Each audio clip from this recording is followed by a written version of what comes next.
Wants to raise awareness about a final honor for the nation's veterans. They say burial benefits frequently go unused by veterans. CNN's Karen Kafer reports that they want those who served and their families to know the extent of their options. After early morning rain, the skies have been clearing for the Memorial Day commemorations here in Arlington and around the nation's capital and the nation. This is a day to remember those who gave the ultimate sacrifice. And for veterans reflecting on their own service, the Department of Veterans Affairs wants them to know that they are entitled to a final salute. Amid the quiet and the solemnity, Arlington National Cemetery is expanding, adding 70 acres to the south of these hallowed grounds, an estimated 80,000 burial sites by late 2027. The current physical expansion that we're doing right now was the last available land contiguous, in other words, connecting to Arlington National Cemetery. And even to do that expansion, we've had to reconstruct existing roads. About 30 miles to the south of Arlington is Quantico National Cemetery. It's one of 155 national cemeteries across the nation maintained by the Department of Veterans Affairs National Cemetery Administration. The network also includes 121 state-run cemeteries funded by the VA, and they say about 94% of U.S. veterans have one of these burial sites within 75 miles of home. Still, utilization of VA burial benefits, which include no-cost interment as well as similar benefits for spouses and dependents, is low compared to other VA benefits like health care and education. Last year, just 22%. That's a number we want to see increase. We want to make sure veterans know that this is an option across America. So they're working to improve rural access to burial sites and in dense urban areas build above-ground columbariums with a smaller footprint, like this one at Los Angeles National Cemetery. Another will soon open in Queens, New York. All of it a way to say thank you one final time. The way we look at it is this is the nation's last chance to thank that veteran for their service. Veterans and their families who are interested in more information can visit the National Cemetery Administration website through va.gov. There is information there on eligibility and also how to get paperwork started. A number of these cemeteries across the country will hold their own Memorial Day commemorations today. In Arlington, Virginia, I'm Karen Kafer. San Antonio International Airport has a new fallen hero cart. Alaska Airlines employees helped unveil it last week. This is the 14th cart crafted by the airline's maintenance team to honor all fallen military members and the first to be delivered this year. It is used to transport the remains of all of the deceased with respect and honor to and from the aircraft. The customized cart's exterior features plaques representing the Army, Air Force, Navy, Marines, Coast Guard, and Space Force. Outside with live cam turned out to be a really nice day, as long as that rain will hold off till we get all our festivities taken care of for the day and then bring it on at night. Pretty much that's the way it's looking like things are going to be shaping up. Yeah, there's nothing showing up on radar as of right now. As you can see, we do have some sunshine thrown in with the clouds around here, and temperatures 80 right now at 12:32 on a Memorial Day. Wow, that's nice. 79 there at Bernie Stage. Same thing at Kerrville, still 77 in Lost Maples. Gotta love these numbers. And yeah, you know, you expect it this time of year. There is some humidity out there. Dew points well above 60, and we're getting into the low 70s. So it's pretty muggy. Canyon Lake, Helotes, Rio Medina. But with these temperatures lower, that's, again, not bad at all. Okay, I love showing this. I've been showing this for the past couple of months. It's the Climate Prediction Center long range forecast. 6 to 10 days out, and this doesn't mean we're going to see rain, but kind of showing the odds are leaning that direction, better than 50-50 to get to more rain than what would be the average this time of year. Also, temperatures still staying at or odds slightly below what would be normal. Now, normal today is 90, so yeah, I mean, still seasonably hot, but nothing way up there. And then even going further into the future, toward the middle of June, still the same situation. Better than 50-50 odds of seeing a little more than normal precipitation and some temperatures that nothing spiking out here. So again, today forecast spotty, hit or miss, showers, storms possible. They're going to be very few and far between. Don't cancel those outdoor plans like Dave was just talking about there, but have a plan B just in case.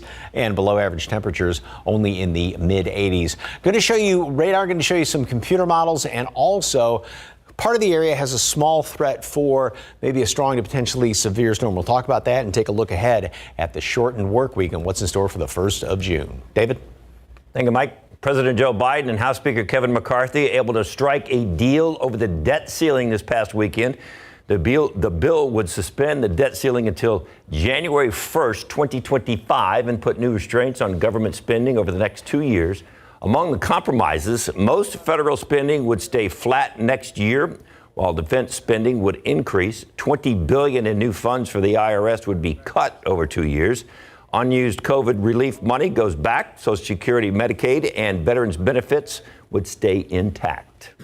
How confident are you today that this bill will pass on Wednesday? You're going to have Republicans and Democrats be able to move this to the president. The president agreed with this bill as well.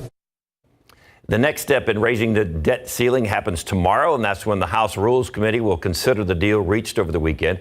This will be a big test for the deal because some of the Republicans on the Rules Committee have been critical of the agreement. If those Republicans vote against the deal, it would fail unless some Democrats vote to advance the bill out of committee for a full House of votes. Now to the latest on the partial collapse of an apartment building in Davenport, Iowa. Authorities say multiple people have been rescued. ABC's Rena Roy reports that one person is recovering in the hospital. Building's partially collapsing. At least 8 people rescued from this apartment building after it partially collapsed Sunday in Davenport, Iowa. One person extracted last night, now recovering at the hospital. Our rescue operations have continued. We were able to locate one victim, and we are able to extract them from the building. No known individuals are trapped in that facility. The rear part of the downtown apartment tower, which was undergoing repairs after complaints from residents, suddenly caving in. The building just collapsed. The first calls for help coming in just before 5 p.m. Our crews arrived on scene and found a 6-story apartment complex where a portion of the rear building had actually collapsed. Crews also found a large natural gas leak and water leaking from all floors of the structure. I'm hoping and praying that the screams that I heard when the building came down was not people inside of it. Officials say no one appears to be missing in the building, which has more than 80 units, a mix of commercial and residential. Crews trying to navigate the collapsed structure. At this time, the building is structurally unsound, is posing a risk to responders, and we are actively working for the best course of action for the building. We've been doing everything we can to move as fast and as efficiently as we can throughout the process. Officials say the cause of the collapse is under investigation, but questions are mounting after reports of bricks falling from the building during repairs earlier this week. Rena Roy, ABC News, New York.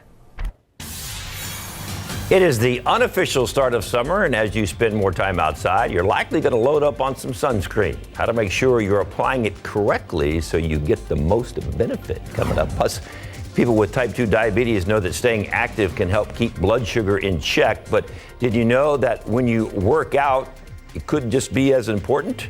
Best time of day to hit the gym coming up. All right, let's talk health for a second. When it comes to managing blood sugar levels, people with type 2 diabetes might want to make sure they are exercising in the afternoons. Massachusetts Brigham and Women's Hospital released a new study that looked at data from more than 2,400 people who were overweight and diagnosed with type 2 diabetes. The Harvard Medical School researchers also used a motion detector device to measure activity. Turns out that those who did moderate to vigorous physical activity in the afternoon had the greatest reduction in blood glucose levels.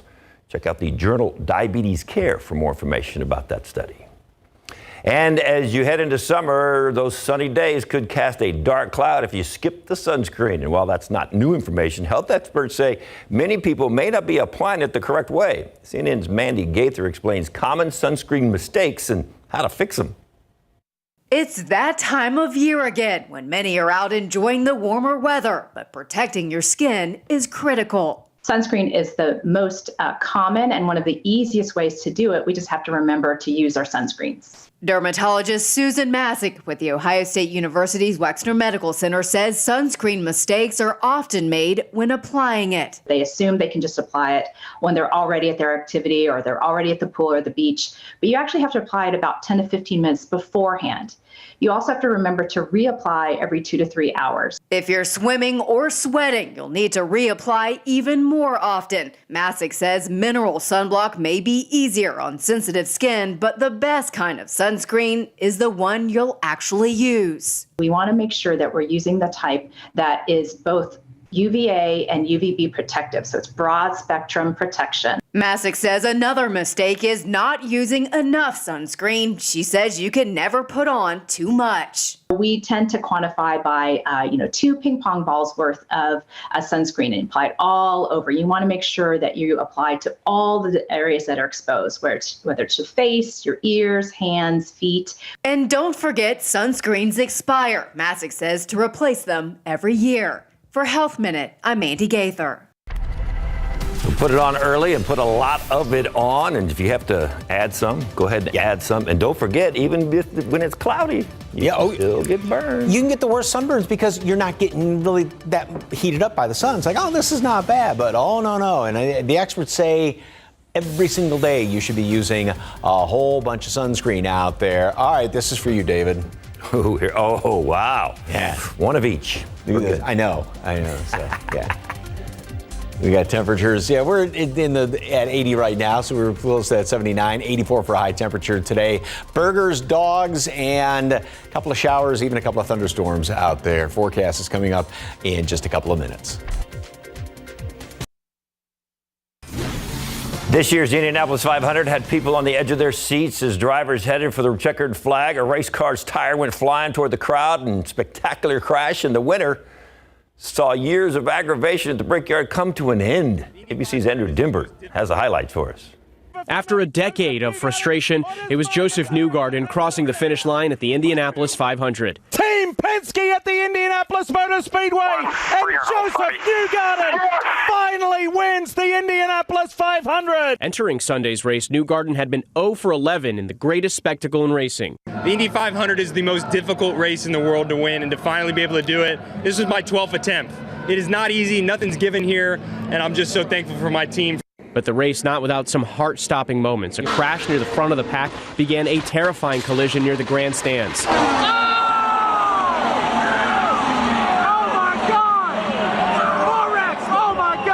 Kyle Kirkwood losing control with just 17 laps to go, spinning out, sending him airborne, smacking into the wall. Cameras showing his tire flying off, just missing seats filled with spectators. The tire then slamming into this white car in the parking lot.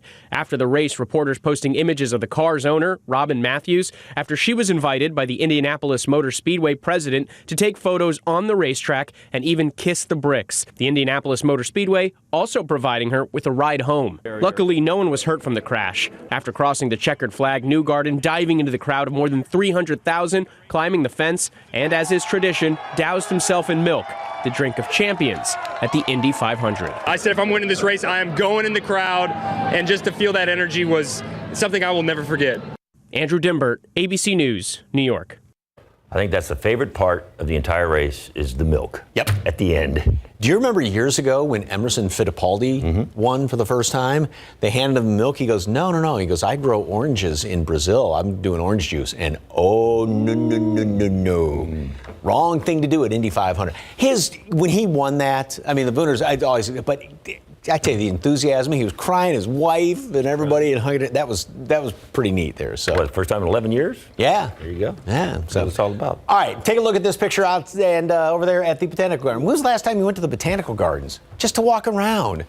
Stop and smell the flowers like this guy's doing. Don't get too close to smelling the flowers. Well, no, I mean, it's not while he's having a snack, but yeah, beautiful out there. So take a walk around, and nice thing is temperatures aren't too bad, and you go early enough in the day, it's going to be fantastic. So we got some clouds hanging around here as of right now, and okay, big picture, nothing showing up. Let's see here. Now all of a sudden we have got a couple of showers and even a couple of lightning strikes that are showing up right now here in northern Kerr County. Just a few of them, one or two, but as you can see, we do have a couple of lightning strikes that are showing up there as well. So just to see if these are actually moving at all, not really, if anything kind of sliding to the east just a little bit. So obviously in the big picture, you got to squint to actually see those things. But as time goes on, even a couple of more well up to the north, but as time goes on, we will see a few more of those developing, which is, again, what the computer models are indicating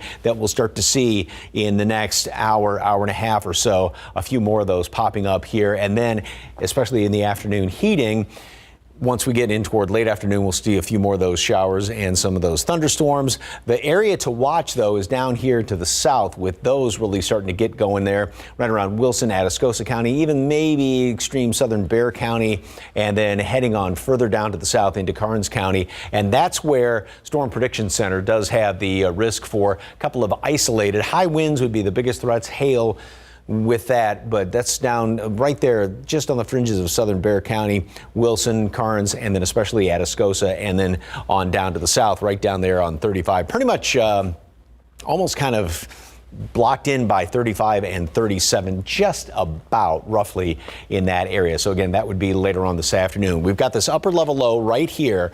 You can sort of see this spin as this water vapor imagery runs back on through here, right there. See the kind of hook shape pattern or comma shape pattern right there. So that low is sitting on top of us, and that's what's providing enough of the energy to have some of these showers and thunderstorms pop up here as the afternoon rolls on. Now, as far as going into the future, of course, we showed way down the road, a couple of weeks down the road into the middle of June just about. But for the next week, I mean, look at this. You like consistency?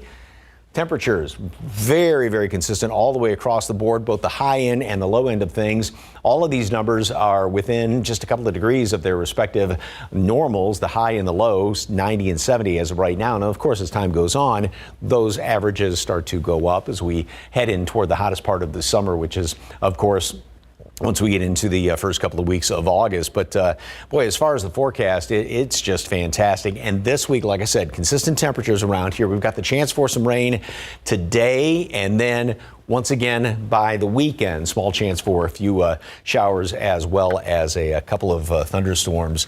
And we have got nice temperatures around here. That's unbelievable. Yeah. Love that stuff. Okay. All right, so you're here. Yep. And I'm there. But you're not really here.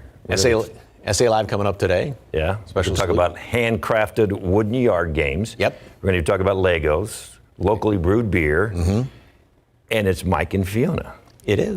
So we'll have that for you.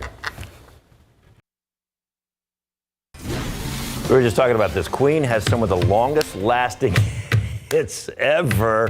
They're about ready to sell their catalog, and they could break some records. According to a source familiar with the acquisition, Universal Music Group is in talks to buy the catalog from Disney Music Group for $1 billion. The deal could close within a month. In December of 2021, Bruce Springsteen sold his music for a mere $500 million.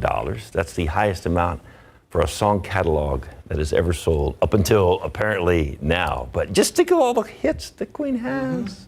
All right, once again, here's all the fun for SA Live coming up with... Well, we hope you're having a very pleasant, long Memorial Day holiday weekend. And we've got a really special show today because we're featuring all veteran-owned businesses on the show. Yes, we've got Forever Petals by V, and we are making patriotic flowers. And got to have a beer to, well, just because it is Monday. And we have a local brewery owned by a veteran honoring Green Berets, Long Tab Brewing Company. And we have a veteran-owned business serving up a cross between American donuts and Japanese rice cakes. We reintroduce you to Mochi Nut. Which are excellent. I know! Those things are so great. All right, Father's Day. Father's Day is right around the corner. Veteran-owned business creating wooden yard games. Great gifts for Dad's Day. And owned by a veteran, a Lego collector's dream.